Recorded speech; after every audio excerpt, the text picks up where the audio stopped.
What's up, y'all? This is Daniel. We're proud of the Southland Kennels. We got Laurel and Mr. Grimm, letting him get used to her in heat. While we're doing that, sorry for the footage, trying to work and film at the same time. All right, while we're doing that, I wanted to talk about something, especially since these two dogs are out here. To the people that are chasing purity, to the people that are against it, every single person that I've talked to and spoke to, now I don't know if this is true, I'm just saying what people have told me. When these bulldog breeds were brought from the European countries over to America with the settlers from England and Great Britain, the United Kingdom area, whenever these people brought these bulldogs with them, when they got over here, they bred what worked. So I had a couple questions in video topics that I go through. So one of them was, how did the dogs get bigger? Well, the dogs got bigger because they bred what worked. So that answers one of my questions. It's real simple. Don't know the exact answer, but the concept of it's real simple. They just bred what worked.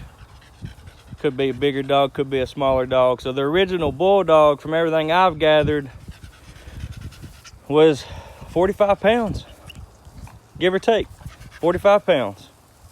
I don't know if that's true. That's just what I've read and what I've been told, and all the paintings show smaller type dogs. So, to the people chasing purity, what are you chasing? You're so against me mixing, but what are you chasing? If you really want to get back to the roots of bulldogs, when everybody else used what worked, and some of the people that's criticized me on crossing are the same people that'll tell me these stories about, well, transportation wasn't as, as readily available. Maybe they didn't have any at all. Maybe they had to walk. Maybe they had to ride a horse and carriage down. Maybe, maybe traveling 50 miles just wasn't in the cards for whatever reason. So they used what worked. Same people that's told me that will be the same people that's criticizing me. So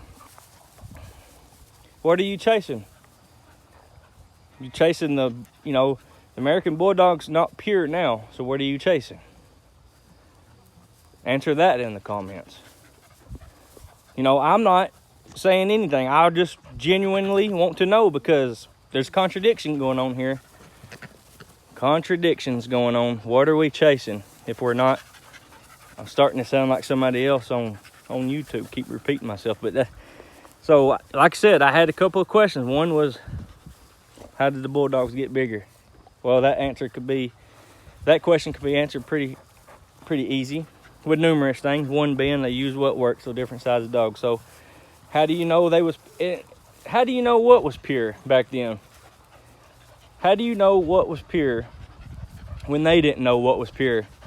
Even if they was breeding a family of dogs, they didn't know what was pure. They didn't have the science.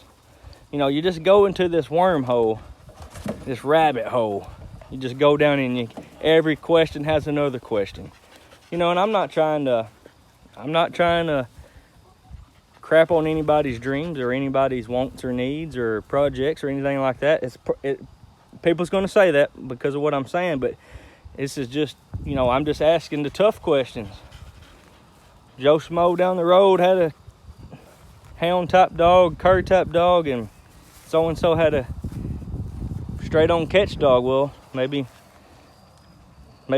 putting them two dogs together created a dog that was useful for them, for whatever reason. Not wanting to get into that, but the other thing, I want to touch on real quick. Hybrid vigor. That's something that I've read a lot about. I think there's some truth to it. Farmers wouldn't do it, and it wouldn't be talked about outside of dogs if it wasn't true. It's talked about in corn, like crops, vegetables, fruits, cattle. It's talked about in dogs, obviously. And for those of y'all that don't understand it or know what that is, heterosis, that means when you do an outcross And the outcross, keep in mind, don't have to be, to me anyway, don't have to be outside of the breed when you're talking about dogs. It could be two dogs that don't have any common ancestry within 5 generations to me.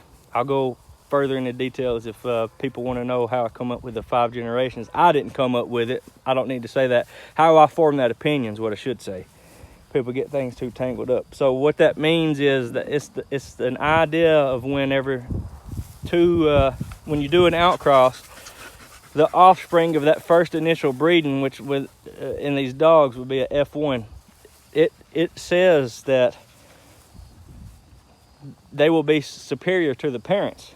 It's possible. It's not a guarantee. Nothing is a guarantee. But somewhere in this litter, if we can make this breeding happen, we're hoping to find the best of him and the best of her. When you put those two together, obviously, then you'll get something better than either one of them all together. That's the whole purpose of breeding.